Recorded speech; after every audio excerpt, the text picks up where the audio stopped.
자, 지난주 기억나세요? 모세를 통해서 어떤 일을 하셨는지. 네, 드디어 이제 80년 광야 생활을 마쳤습니다. 훈련이 마쳤습니다. 자, 모세는 시내산에서 누굴 만났어요? 하나님을 만났습니다. 불꽃 가운데 계신 가시떨굴 나무에서 불꽃이 임했지만 불꽃이 있는데 사그러들지 않는 그 가시나무 떨기에서 바로 하나님을 만납니다. 하나님은 아브라함과의 언약을 기억하사 모세를 통해서 430년간의 노예 생활을 종지부 찍기 위함이었습니다. 하나님은 어떻게 말씀하셨냐면 모세에게 애굽으로 가서 내 백성을 이끌어내라고 명령하십니다.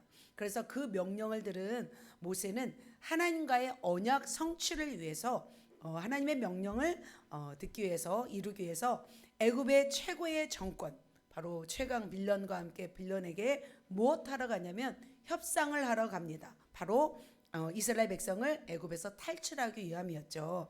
자, 모세는 80년 동안 훈련을 받았는데 40년의 무슨 생활?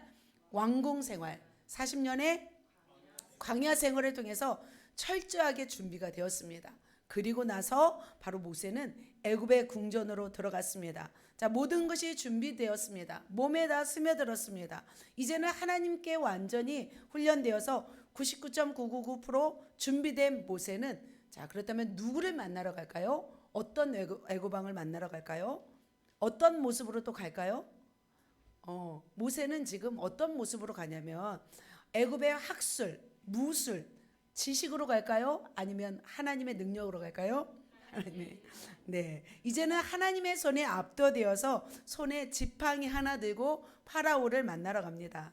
보통 이제 협상 딜러는 뭐요? 딱 007 가방 딱 들고 그러면서 수행원을 데리고 멋지게 이렇게 다 가야 하는데 지금 모세의 차림은 어떤 차림이냐면 허름한 옷차림에 그리고 긴 수염을 하고 이제 우리 아들도 수염을 길러왔는데 긴 수염을 하고 야산에서 살다가 도인처럼 그런 행색을 하고 어디를 찾아가요? 애굽 왕궁으로 찾아갑니다. 40년 전에는 모세는 바로 애굽에 총망받는 왕자로서의 신분으로 있었습니다. 그러나 지금의 모세는 그런 모습이 아니었습니다. 그렇다면 모세를 맞이한 왕을 한번 보도록 하겠습니다. 그 전에 자, 모세는 누구의 손에 길러졌어요? 하셉수트, 모세를 건진 공주였어요. 그 공주가 모세를 양자로 맞이하였죠. 그 남편의 아들이 누구였어요? 투트모세 3세였죠. 자, 투트모세 3세는 죽었습니다. 그리고 나서 이제 모세를 기억하지 않습니다. 그렇지만 소문을 들어 알았을 것입니다. 모세가 만난 왕은 그 마지막 왕 누구예요? 아멘호텝 2세라는 사람이에요. 열재앙을 맞이한 그런 왕이죠. 자, 모세는 이렇게 40년의 왕궁과 40년의 광야 훈련을 마치고 이제는 실전에 임합니다. 모세는 바로 애굽의 바로 왕과 협상하기 위해서 들어갑니다. 굉장히 빅매치 된 상황이었습니다. 그 아멘호텝 2세의 주특기는 무엇이었을까요? 주특기는 강팍하고 완악한 마음, 고집불통이었습니다. 그것이 주특기였습니다. 모세는 뭐였을까요? 주특기가 힘이 다 빠진 상태에서 하나님을 왕으로 모시고 지팡이 하나 들고 나아갑니다. 자, 누가 이길까요? 겉으로 보기에는 아멘호텝 2세가 이길 것 같습니다. 여러분도 마찬가지죠. 여러분도 이제 훈련을 받았다면 이제 오늘도 실전에 여러분이 들어가고 있는데 우리 제자분들은 지금 이제 실전에 들어가고 있습니다. 아무리 운동장에서 연습을 하고 동네에서 잘한다고 소문이 날지라도 어떤 그 실력은 어떻게 입증이 돼요? 경기에 들어가야 되죠. 어떤 올림픽 대회든지 어떤 아시안 게임이든지 구체적인 경기에 들어갔을 때 그 실력을 입증받습니다. 마찬가지로 여러분이 수영 선수라죠. 수영을 잘한다고 할 때 그 수영 실력을 어떻게 입증받아요? 경기에 나가서 상을 타야죠. 그리고 위험한 뭐 강에 빠졌든지 뭐 한강을 건너든지 아니면 바닷가에 떨어뜨려 놨을 때 거기서 헤엄치고 나올 때 어떻게 실력이 입증되는 것처럼 지금 모세도 80년의 이 훈련 가운데 임했을 때 이제는 이 아멘호텝과의 이 협상 가운데 결투 가운데 승리할 때 그의 실력이 입증될 줄 믿습니다. 자, 이렇게 모세는 훈련을 마치고 이제 그 실력은 무엇으로 증명돼야 되냐면 200에서 300만 명 되는 바로 이스라엘 백성을 이 애굽에서 이끌어내야 하는 그런 사명이에요. 그것을 실력으로 입증해야 합니다. 그래서 이 모세는 거대한 이 미션 앞에 서 있습니다. 과연 모세의 실력은 어떻게 입증되었을까요? 승리하였을까요? 아멘. 승리했습니다. 바로 모세는 승리하였습니다. 바로 강력한 이 파라오와의 이 협상 가운데서 승리하였는데 어떻게 펼쳤는지 오늘 말씀을 통해서 살펴보도록 하겠습니다.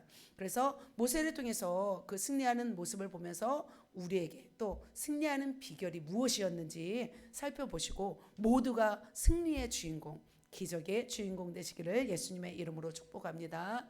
아멘. 그렇다면 이제 협상 단계로 한번 들어가도록 하겠습니다.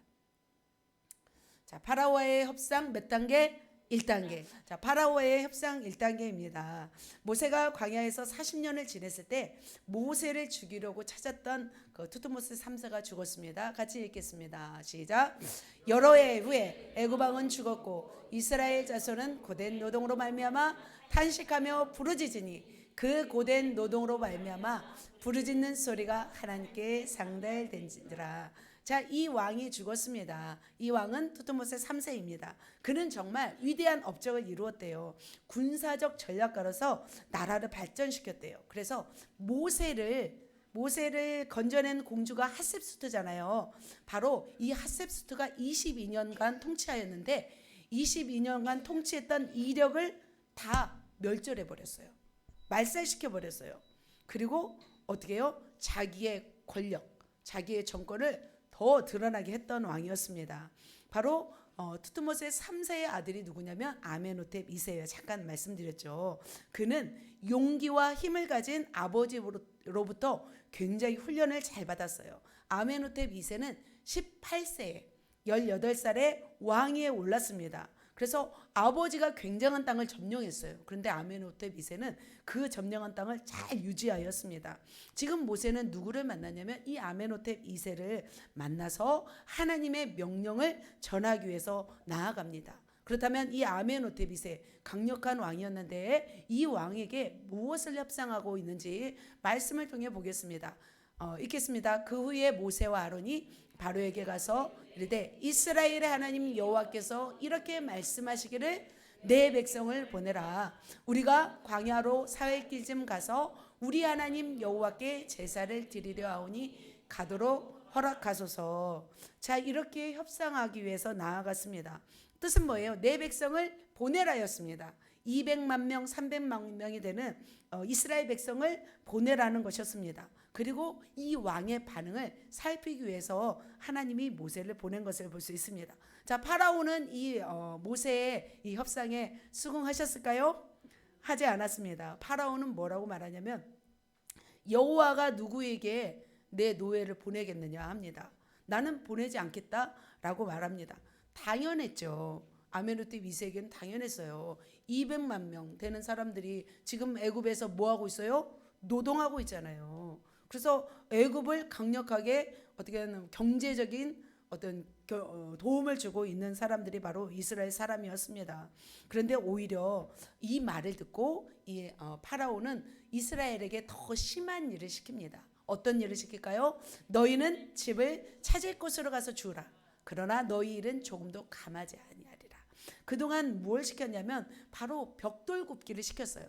굉장한 벽돌을 구워서 거대한 건물들을 이루었습니다. 그런데 이 벽돌을 만드는데 짚을 주지 않았다는 거예요. 짚을 넣어서 단단하게 만드는데 더 이상 공급하지 않겠다고 말을 합니다. 그 수량을 채우지 못하면 더욱 확대를 하였습니다. 그래서 이스라엘 백성들은 오히려 지금 모세와 아론 때문에 더 뭘 받고 있어요? 더 확대와 고통을 받고 있는 것을 볼 수 있습니다. 그래서 더 어마어마한 확대를 받았습니다.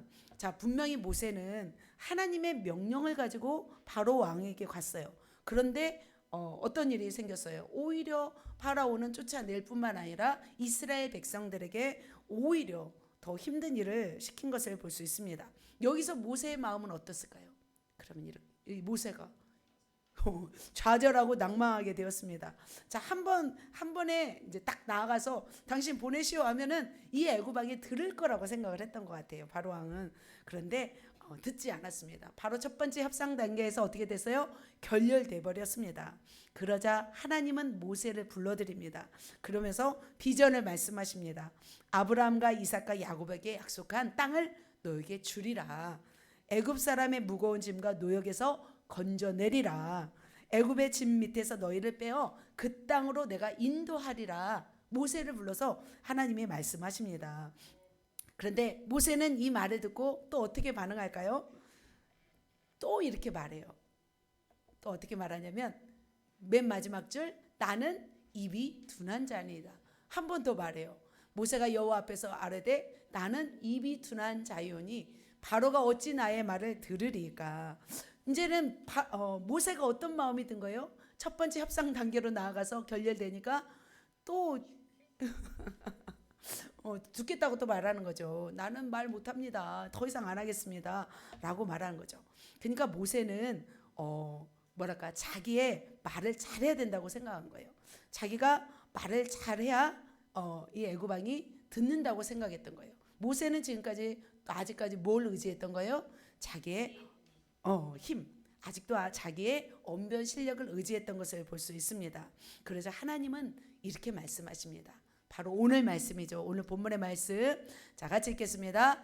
여호와께서 모세에게 이르시되 볼지어다 내가 너를 바로에게 신같이 되게 하셨은즉 내 영 아론은 내 대언자가 되리니 라고 말씀하고 있습니다. 하나님은 바로 사람의 실력엔 말에 있는 것이 아니라 바로 무엇에 있다? 능력이 있다라고 말씀하시는 거죠. 아무리 말로는 천상유수일지라도 실력으로 입증해야 되는데 그 실력이 바로 뭐다? 하나님의 능력이다라고 말씀하신 거죠. 이제는 하나님은 말이 아니라 하나님의 능력을 나타내시겠다고 이제 모세에게 말하고 있습니다. 하나님은 이렇게 신적인 역사가 일어나서 이제 신적인 능력으로 하나님의 역사를 이루겠다 말씀하십니다. 그리고 이 애굽에게 뭘 내리겠다고 하냐면 심판을 내리겠다고 하십니다. 그리고 그 땅에서 이스라엘 자손을 인도해 내실 것을 바로 하나님이 말씀하셨습니다. 자, 두 번째 단계로 들어갑니다. 두 번째 읽습니다. 시작. 파라오와의 협상 2단계. 두 번째 협상 2단계로 들어갑니다. 두 번째 협상 2단계는 뭐냐면 또 가서 말을 합니다. 7장 2절에 보면은 이스라엘 자손을 그에게서 내보내게 할지니라. 바로 이제 아론이 가서 말을 합니다. 그리고 나서 아론의 지팡이를 던집니다. 던지면 이게 뭐가 될까요? 뱀이 되는 그런 역사를 일어납니다. 자, 모세와 아론은 직접 또 다시 왕궁으로 들어갑니다. 들어가서 바로에게 어떻게 할까요? 이제 말하지 않아요. 어떻게 해요? 지팡이를 던져버려요. 지팡이를 던지자 이것이 뭐가 된다고 했어요? 하나님이 뱀이 된다고 분명히 말씀하셨어요. 자, 모세는 지팡이를 던지면 뱀이 된 사건을 경험했어요? 안 했어요? 전에 한 번 경험했어요. 하지만 아론은 경험했어요? 안 했어요? 아론은 안 했어요. 그런데 지금 이 지팡이는 누구의 지팡이에요? 아론의 지팡이에요.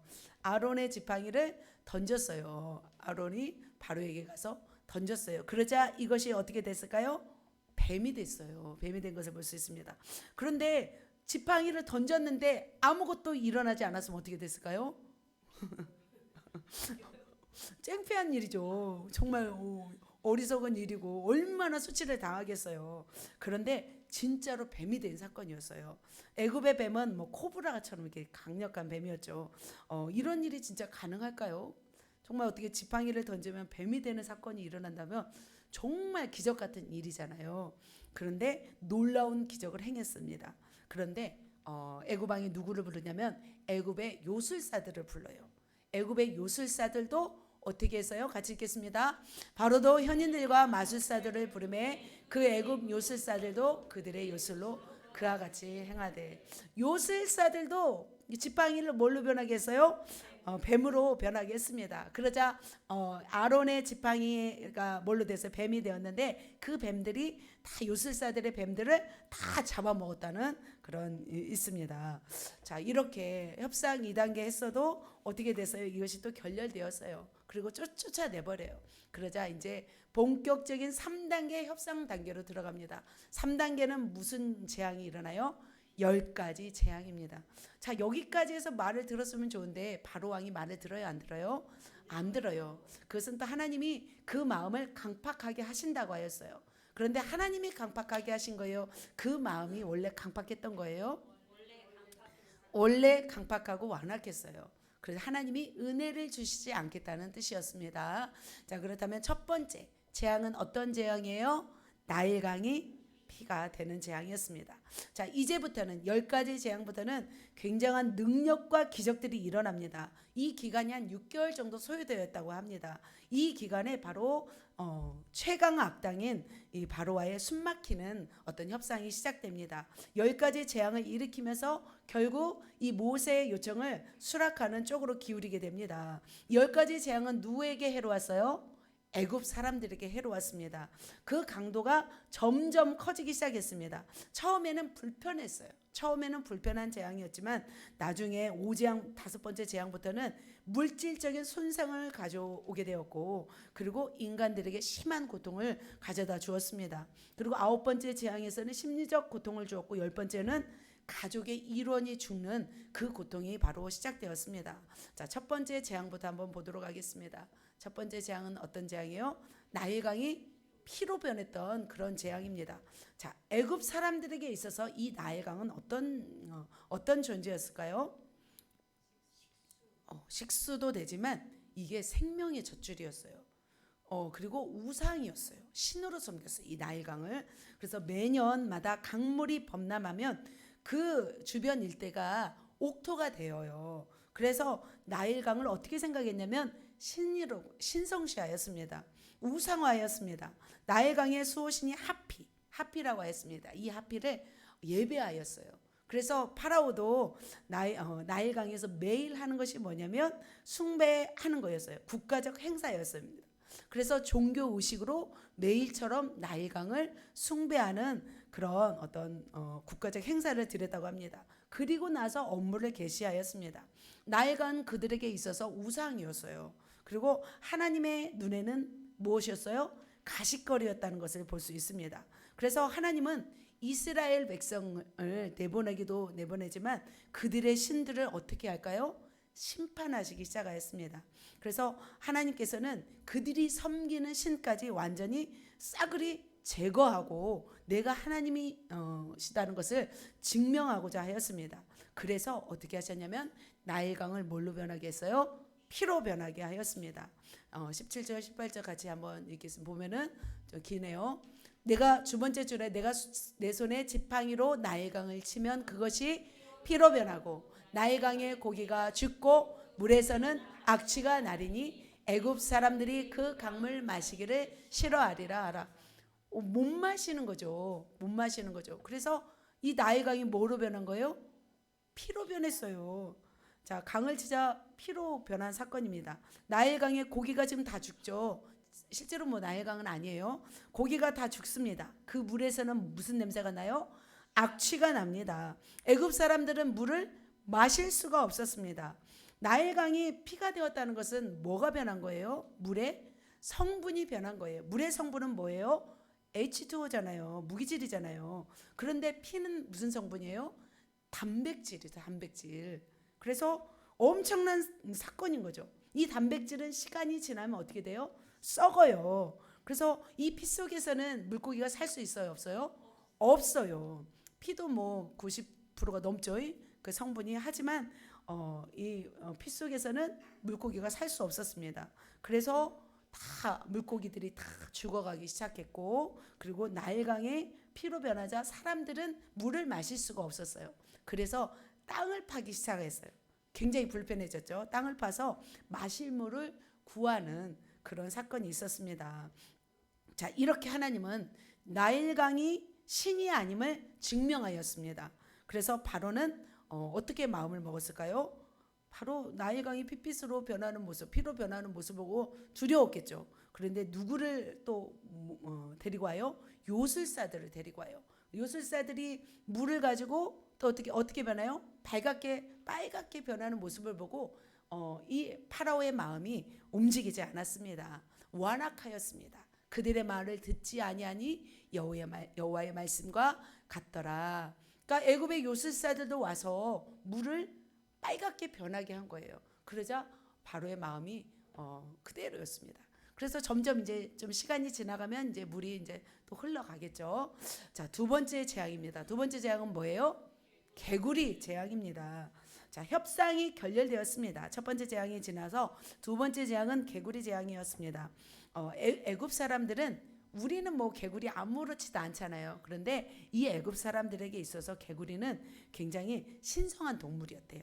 그래서 개구리가 사업과 가정을 풍요롭게 해주는 귀한 동물로 믿었다고 합니다.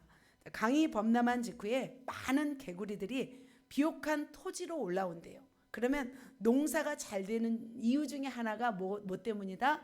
개구리 때문이라고 생각하였습니다.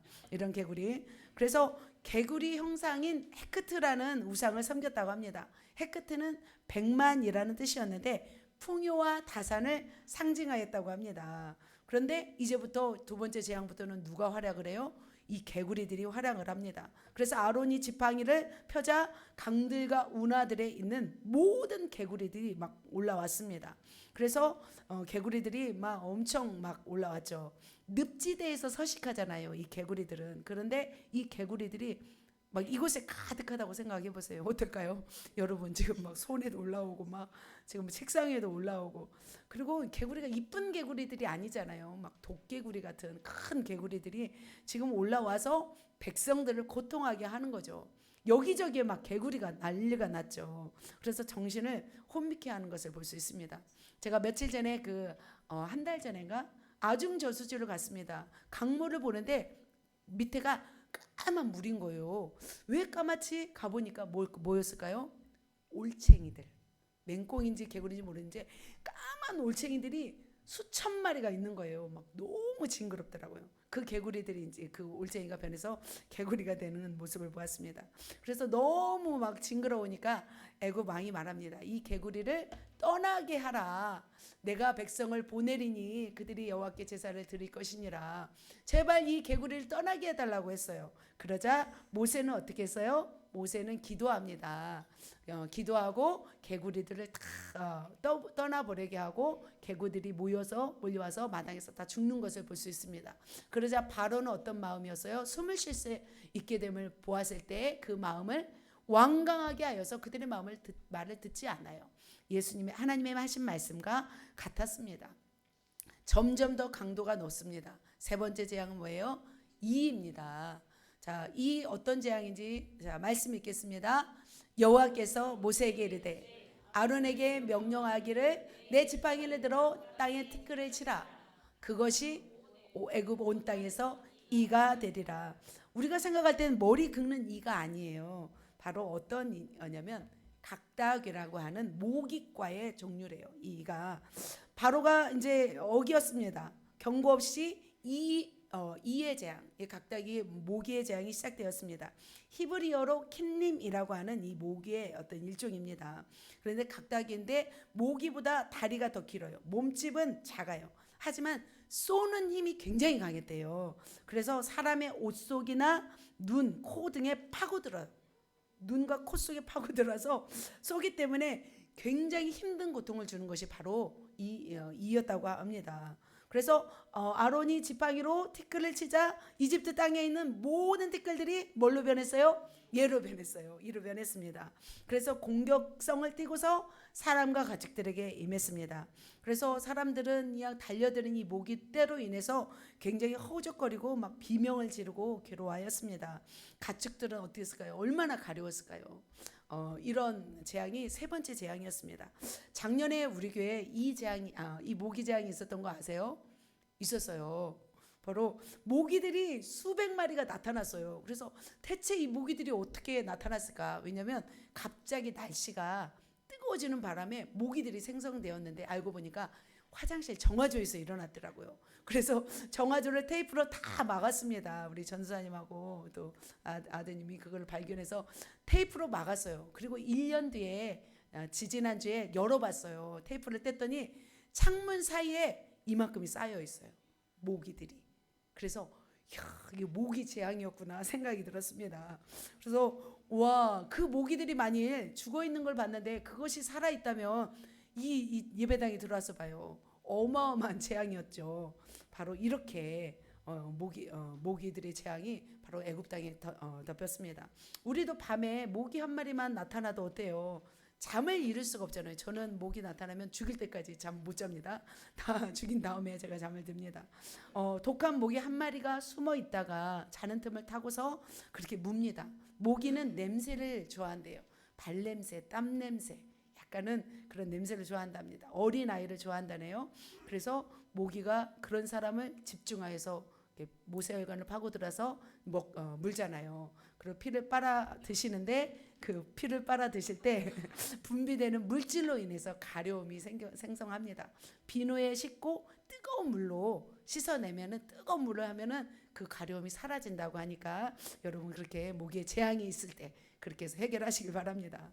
자, 지금 모기가 이집트 온 땅을 휩쓸고 있는 상태에서 바로 왕은 긁고 있을 거 아니에요. 자기도 모기 물렸으니까. 긁고 있으면서 요술사들을 또 불러요. 요술사들을 부르면서 또 뭘 생성하게 하라? 이를 생성하게 하라. 이 또 생성하면 어떻게 하려고? 이를 생성하게 하라고 합니다. 그러나 요술사들이 이를 생성할 수 있어요? 없었어요. 이때서부터는 이제 요술사들이 이제 아무 할 일이 없었습니다. 그럼에도 불구하고 꼼짝하지 않았어요. 마음이 완악하게 되어 그 말을 듣지 않았어요. 여호와의 말씀과 같았더라. 자, 그러자 하나님은 어떤 재앙을 내려요? 피게 파리입니다. 자, 네 번째 재앙 시작. 파리. 자, 히브리어 아로브라고 불리는 이 파리는 일반 파리가 아니었어요. 애굽 사람의 집집에 파리떼가 가득할 것이며 그들의 사는 땅에도 그러하리라. 파리, 이런 파리가 아니었어요. 우리 지파리인데 이 땅에 임한 파리는 개파리래요. 개파리라고 해서 떼지어 몰려다니면서 진드기처럼 가축이나 사람들에게 달려붙어서 피를 빨아먹는 파리예요. 쇠파리라고 하나요? 그런 파리가? 소에 붙어서 소의 피를 빨아먹는 파리가 바로 이파리였습니다. 뿐만 아니라 이 파리는 각종 질병을 일으키는 그런 곤충이었습니다. 이 파리가 바로의 왕궁과 애굽 사람들의 집으로 무수히 들어갔습니다. 파리 한번 볼까요? 파리떼의 습격도 있더라고요. 정말 2022년도에 파리떼의 습격이 있었어요. 어마어마한 파리떼가 있었습니다. 징그러워서 옆으로 옮기겠습니다. 여러분 파리떼의 습격 한번 당해본 적 있나요? 없으시죠? 저는 파리가 많은 곳에서 살아본 적이 있어요. 그래서 성도님들과 동네 분들이 뭘 키우셨냐면 돼지를 키우셨기 때문에 돼지가 똥을 많이 생산해내잖아요. 굉장히 많이 먹기 때문에 굉장히 많은 양을 생성해냅니다. 그래서 이 변들을 다 막 길가에다 막 펼쳐놓으세요. 정말 정신이 혼미스러워요.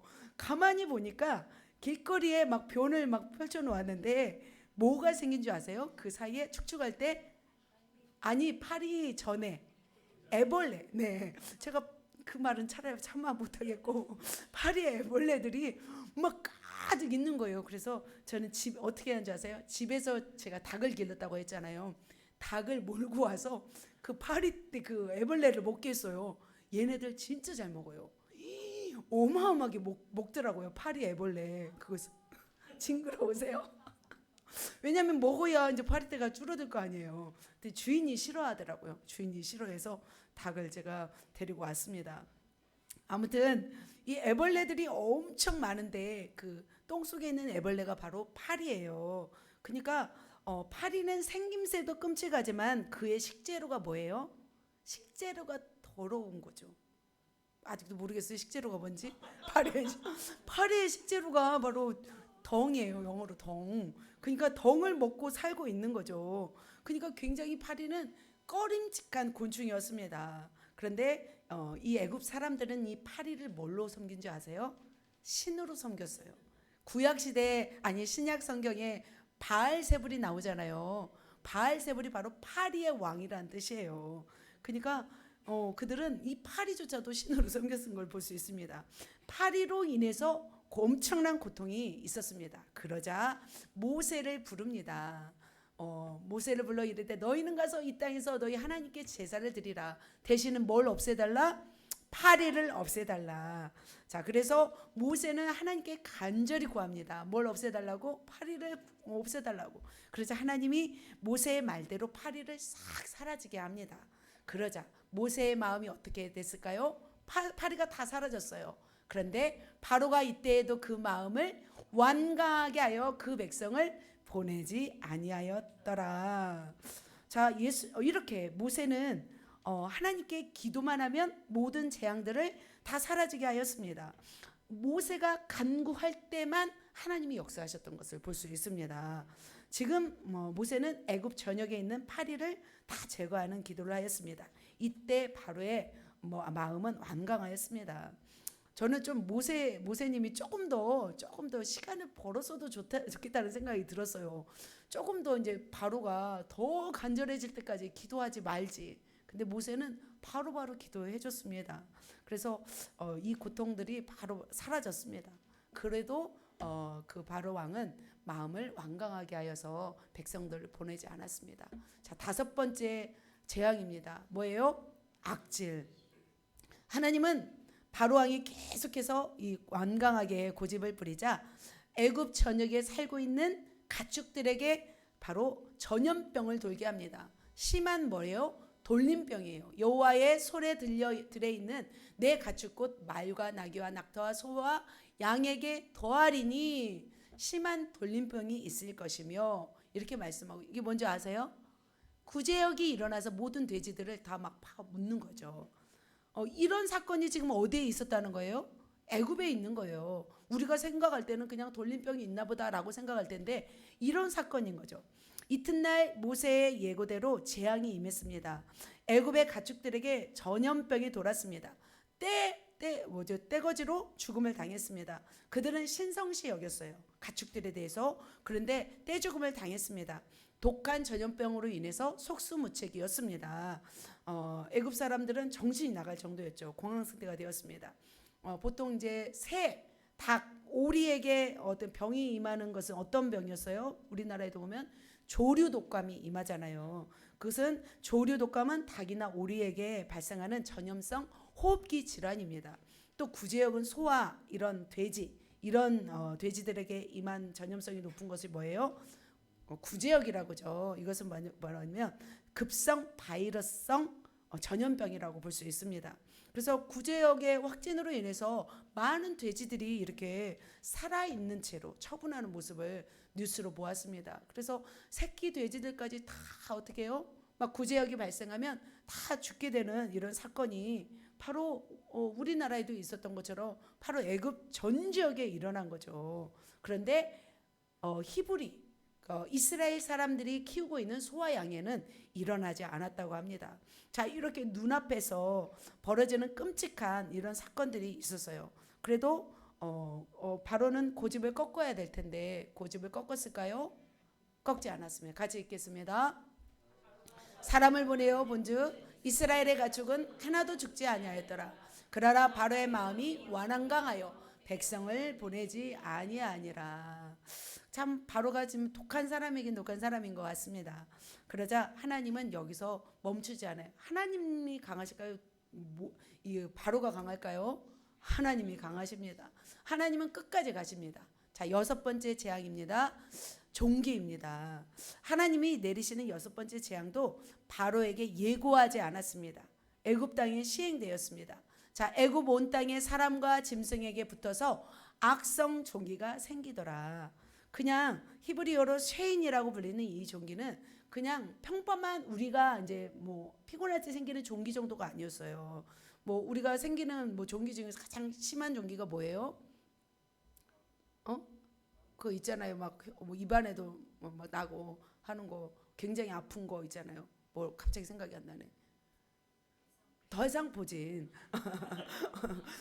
대상포진 종류일 거예요, 이게. 그래서 이집트 사람들에게는 이 종기가 굉장히 공포의 대상이었대요. 그래서 불타는 듯한 고열과 함께 피부가 붉게 오르면서 가려움과 함께 극심한 고통이 따르는 그런 것이었대요. 그래서 피부에 물집이 생기고 제가 찾아보니까 너무 막 심각해서 제가 이거는 차마 올리지 못하겠더라고요. 물집이 생겨서 나중에는 골마 터져요. 그러면서 고름이 줄줄 새어 나오면서 사람들을 고통스럽게 하는 그런 질병이었습니다. 그래서 모세는 화덕에 재를 가지고 와서 하늘을 향해서 날렸어요. 그러자 악성 종기가 생겨난 것을 볼 수 있습니다. 그럼에도 불구하고 막 이렇게 악성 종기가 생겨서 사람들이 막 다 죽어가는 상황이었습니다. 그런데 이 바로는 움직이지 않았어요. 요술사들에게도 이 악성 종기가 임했습니다. 모세 앞에 서지 못했습니다. 그럼에도 불구하고 바로의 마음은 계속 어때요? 완악했어요. 그들의 말을 듣지 않았어요. 여호와께서 말씀하신 것 같이 그렇게 완악하게 한 것을 볼 수 있습니다. 그래서 재앙들이 이제 거의 끝나가고 있는데 7번째 재앙은 뭘까요? 우박이었습니다. 우리 같이 한번 읽겠습니다. 모세가 하늘을 향하여 지팡이를 들매 여호와께서 우레소리와 우박을 보내시고 불을 내려 땅에 달리게 하시니 불덩이가 우박에 섞여 내림이 심히 맹렬하니 나라가 생긴 그때로부터 애굽 온 땅에는 그와 같은 일이 없었더라.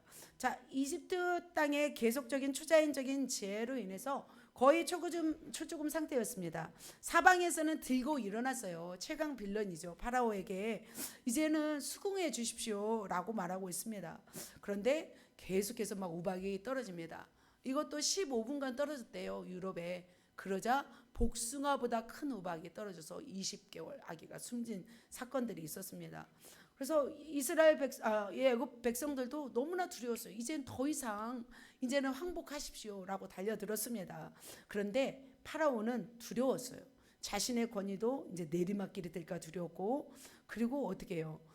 자기가 이제 수긍해 버리면 자기의 권위도 땅에 떨어질 것을 생각하니까 두려웠습니다. 그래서 또 수긍했죠. 그냥 그러자 하나님께서는 어떻게 했어요? 우박을 떨어뜨립니다. 그런데 이 우박은 그냥 우박만 내렸어요? 아니면 불과 함께 내렸어요? 불과 함께 내렸습니다. 그런데 이 와중에 신하들 중에서 모세가 먼저 얘기했어요. 이 우박을 내릴 터니까 너희도 다 조심하라 했는데 정말 하나님의 말씀을 두려워했던 애굽 사람들은 자기 가축들을 다 데리고 집으로 들어왔어요. 하지만 하나님을 두려워하지 않은 사람들은 이 가축들을 들판에다 놓았던 것을 볼 수 있습니다. 강력한 우박들이 막 이렇게 떨어졌습니다. 맹렬하였습니다. 불덩이가 우박에 섞여서 떨어졌습니다. 이 재앙으로 인해서 사람들이 죽었고 가축들이 죽었습니다. 전무후무한 강력한 우박이었습니다. 그런데 바로는 고집을 꺾지 않았습니다. 계속해서 어떻게 해요? 꺾지 않았습니다. 꺾지 않고 불렀죠. 이제는 다시 한번 말을 하죠. 범죄하였습니다. 의로우시고 나의 백성 악합니다. 그래서 우박을 다 이제 내리지 않게 하자 어떻게 해요? 마음을 다시 완악하게 합니다. 그리고 그의 신하가 꼭 같이 하는 것을 볼 수 있습니다. 그는 과연 언제까지 이렇게 완악할까요? 바로 왕은 지금 죽어가잖아요. 이제 거의 끝장 나고 있는 상태까지 어떻게 계속 가고 있습니다. 하나님이 멈추셨어야 되는데 하나님이 멈추지 않고 있습니다. 하나님은 일단 한번 칼을 뽑았기 때문에 끝까지 가는 분이셨습니다. 바로도 마찬가지인 것 같아요. 자기의 완악함을 계속하여 부리고 있습니다. 그래서 다음 단계부터는 이제 더 심각한 모습을 봅니다. 자, 8번째 재앙 뭐예요? 메뚜기입니다. 피게, 이파, 악독, 우매. 피게, 이파, 악독, 우매. 메뚜기 재앙입니다. 다음에 내릴 재앙이 바로 메뚜기인데, 자, 메뚜기가 엄청나게 불어옵니다. 이게 다 메뚜기예요. 이런 재앙을 보셨나요? 농경 사회에서 가장 두려워하는 재앙이 바로 메뚜기 재앙이래요. 메뚜기가 한번 딱 훑고 지나가면 그 지역이 초토화되어 버린대요. 그래서 메뚜기가 출몰하여서 어떤 일을 하냐면 우박으로 아까 내려서 다 막 식물을 다 죽였잖아요. 제거했잖아요. 바로 남은 것을 바로 뭐가 먹어요? 메뚜기 떼가 와서 다 먹어버리는 참혹한 재앙이었습니다. 하나님은 먼저 모세와 아론에게 말씀하셨어요. 뭐냐면 내 백성을 보내라. 그렇지 않으면 내가 메뚜기들을 보내리라 했습니다. 그래서 이 메뚜기들이 드디어 온 땅을 덮었어요. 그래서 이제는 엄청난 재앙이 오자 바로의 신하들이 이제는 막아섰습니다. 언제까지 우리의 함정이 되게 하리까? 이제 사람들을 내보내십시오. 그들의 하나님 여호와를 섬기게 해주십시오. 아직도 이 애굽이 망한 줄을 모르십니까? 막 신하들이 와서 왕에게 말렸습니다. 그러자 바로의 마음이 조금 약해졌습니다. 그러자 모세와 아론을 부릅니다. 그리고 나서 섬길 자 누구냐? 그래서 모두가 가겠다고 하니까 바로가 말합니다. 장정들만 가서 여호와를 섬기라 하면서 모세아를 쫓아냅니다. 그러자 바로 메뚜기가 엄청 심각하게 이렇게 불어온 것을 볼 수 있습니다. 이 메뚜기 떼는 하나밖에 없네요. 메뚜기 떼는 이전에도 없었고 이후에도 없을 만큼 엄청난 메뚜기였습니다. 그래서 이제 어떻게 해요? 바로 그러나 이제 기도해서 이 메뚜기 떼를 다 사라지게 해요. 그럼에도 불구하고 바로의 마음을 완악하게 하셨어요. 그냥 완악한 대로 내버려 두셨어요. 이스라엘을 보내지 않습니다. 그래서 강력한 서풍을 불어서 메뚜기를 다 홍해로 몰아넣습니다. 그럼에도 불구하고 이스라엘 백성을 보내지 않습니다. 어떻게 보면 참 징한 사람이죠. 참 바로 왕은 징한 사람인 것을 볼 수 있습니다. 자, 9번째 재앙입니다. 9번째 재앙은 뭐예요? 흑암이에요. 흑암을 한번 볼까요? 이런 흑암이죠.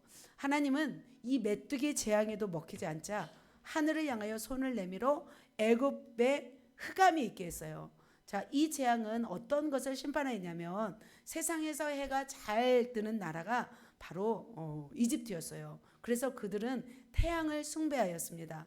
그들에게 있어서 이 태양을 빼앗아 버리는 그런 재앙이었어요. 그래서 유일신임을 하나님이 증명하신 것을 볼 수 있습니다.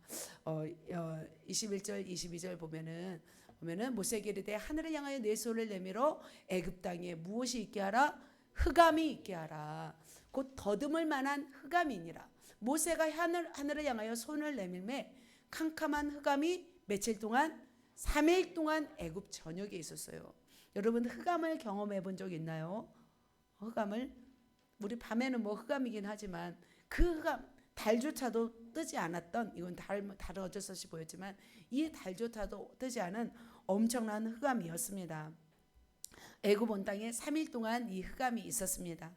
사람들이 서로 볼 수 없었습니다. 자기 처소에서 일어나는 것도 볼 수 없었습니다. 그러나 이스라엘 자손들이 거하는 곳에는 무엇이 있었냐면 빛이 있었습니다. 그러자 바로는 이 흑암을 있음에도 불구하고 완악하였습니다. 촛불을 켰겠죠. 횃불을 켰겠죠. 그러면서도 이 흑암의 재앙을 부렸어도 바로는 흔들리지 않았습니다.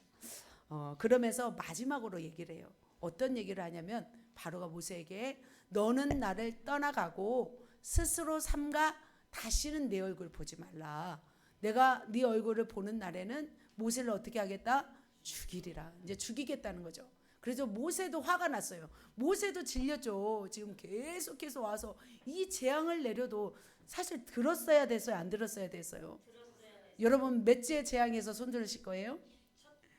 첫째 재앙이면 손 들 사람 있고 몇 번째 재앙에 손 드시겠어요? 세 번째까지는 가겠어요. 좀 더 강하시네. 또 누가 제일 강하실까 이 중에서? 여러분 몇 번째 재앙까지 가야 손 드시겠습니까? 이용원 지사님은 몇 번째? 첫 번째일 것 같아요. 그래요. 손 들고 오십시오. 첫 번째에서 바로 손 들어야죠. 근데 지금 10번째, 지금 9번째까지 갔어요. 자, 10번째 드디어 갑니다. 10번째 재앙이 뭐예요? 장자의 죽음이에요. 하나님의 마지막 히든카드를 지금 내립니다. 가장 강도가 센 재앙이었습니다. 이 재앙은 애굽에게만 내리지 않았어요. 애굽과 이스라엘 땅에 동일하게 내리는 재앙이었습니다. 고대 지역에서는 장자와 처음 난 짐승을 굉장히 특별하게 생각했대요. 그래서 바로가 태양신의 어떤 현신이라고 생각했잖아요. 바로 태양신의 계승자가 바로 아들이었어요. 그의 아들이 어떻게 되었다는 거예요? 죽는다는 그런 재앙이었습니다. 19절, 29절, 30절 보면은 밤중에 여호와께서 애굽 땅에서 모든 처음 난 것 곧 왕에 앉은 자로부터 바로의 장자로부터 옥에 갇힌 사람의 장자와 가축의 처음 난 것을 다 치심해. 같이 읽습니다.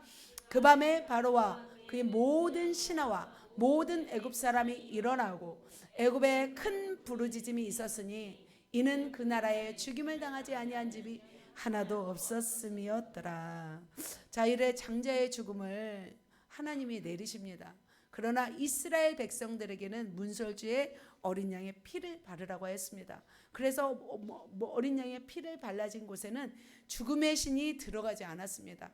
그러나 문설주에 피를 바르지 않은 이 애굽의 온 땅에는 바로 장자의 죽음이 시작되었습니다. 애굽에 있는 모든 처음 난 사람들이 죽었습니다. 문설주에 어린 양이 피를 바르지 않은 모든 집마다 장자가 죽었습니다. 아들이 죽었습니다. 그래서 모든 애굽의 집마다 밤에 지금 아들들이 다 죽어나가지고 어떻게 됐을까요? 다 고통스러운 비명을 지르게 되었습니다. 이 고통이 있자 바로가 어땠어요? 바로가 수긍을 하게 되었습니다. 최악의 어떤 최강의 빌런 이 파라오는 여기서 수긍하게 됩니다. 그리고 나서 두 손 두 발을 들고 이스라엘 백성을 나가게 하는 것을 볼 수 있습니다. 자, 이렇게 10가지 재앙이 있었습니다. 그렇다면 하나님은 왜 이 10가지 재앙을 이 애굽 땅에 내렸을까요? 두 가지를 하나님은 말씀하십니다. 첫 번째는 뭐냐면 애굽 지역에 바로 하나님 되심을 알리게 하시기 위함이었어요. 애굽이 섬기는 모든 신들에게 하나님이 그들이 잘못되었다는 것을 말씀하시기 위해서 그들에게 벌을 내리셨던 것입니다. 그리고 두 번째로는 이스라엘 백성들을 어떻게 하기 위해서 가나안 땅으로 이끌기 위해서 이 10가지 재앙을 내리셨습니다. 그렇다면 사랑하는 성도 여러분, 모세와 바로와 협상을 보면서 여러분은 무엇을 깨닫는지요?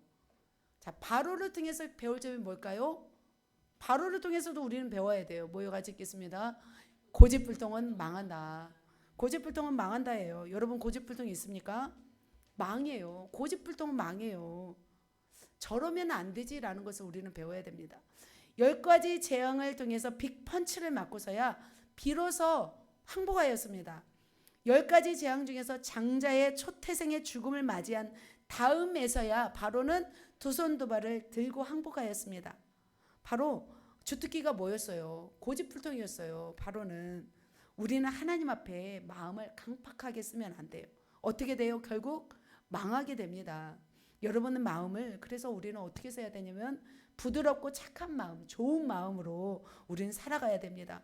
강팍하고 모나고 쓸데없는 고집불통은 어떻게 돼요? 망합니다. 자, 고집불통은 개도 안 물어갑니다. 개도 다른 통들은 다 물어가, 밥통은 물어가도 고집불통은 안 물어. 무리수였나요? 네, 무리수였습니다. 리더 한 사람이 강박하면 백성이 망해요. 리더 한 사람이 바르고 현명하면 백성이 축복받아요. 자, 파라오 한 사람을 통해서 결국 애굽은 망하게 되었어요. 그래서 애굽이란 나라는 5대 제국에 들지 못했어요. 그 찬란했던 문화유산만 남긴 채 이 이집트란 나라는 또 이슬처럼 사라집니다. 나중에 홍해에서 다 죽잖아요. 또 다음 주에는 이제 홍해 사건인데 홍해에서 다 죽고 10가지 재앙으로 망하고 200만 명이 되는 히브리 사람이 떠나감으로 인해서 애굽이란 나라는 힘을 잃고 말아요.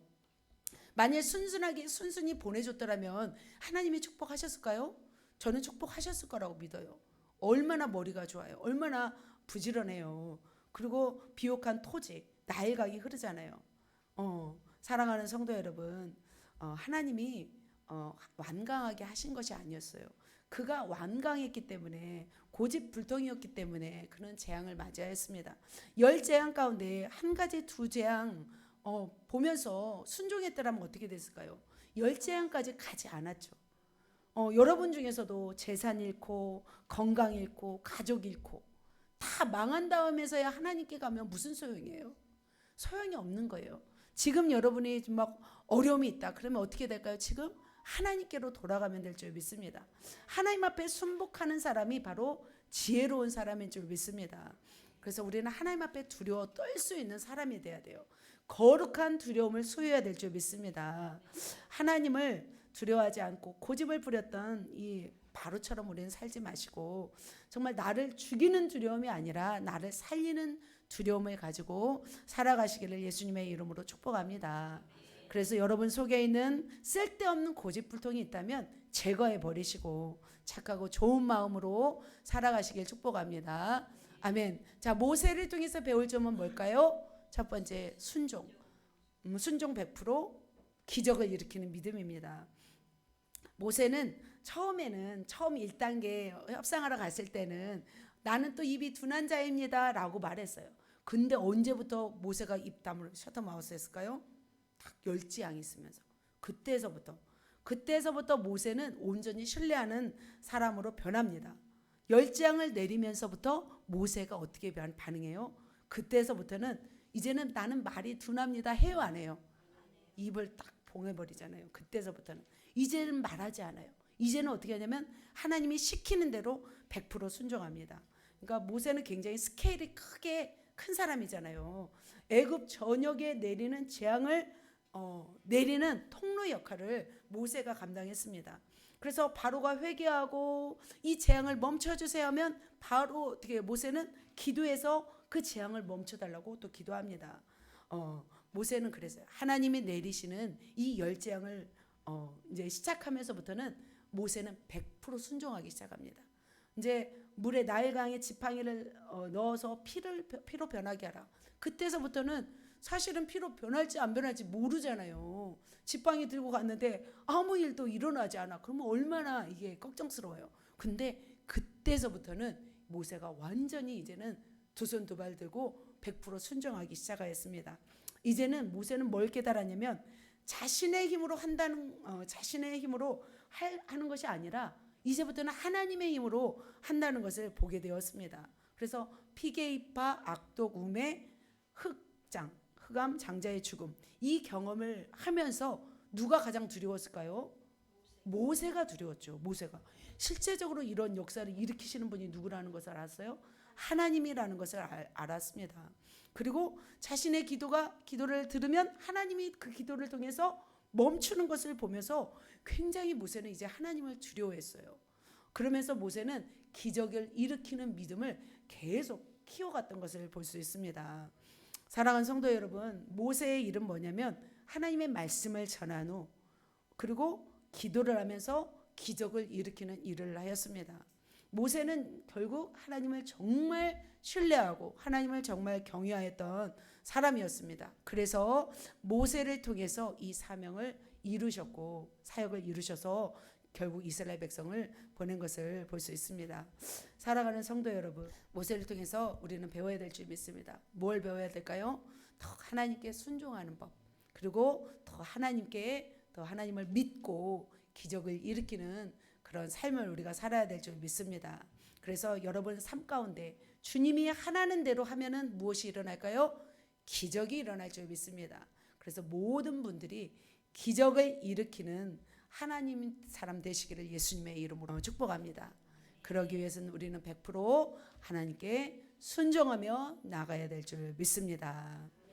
말씀을 마칩니다. 모두가 하나님의 능력의 사람, 축복의 사람, 기적의 사람 되시기를 예수님의 이름으로 축복합니다.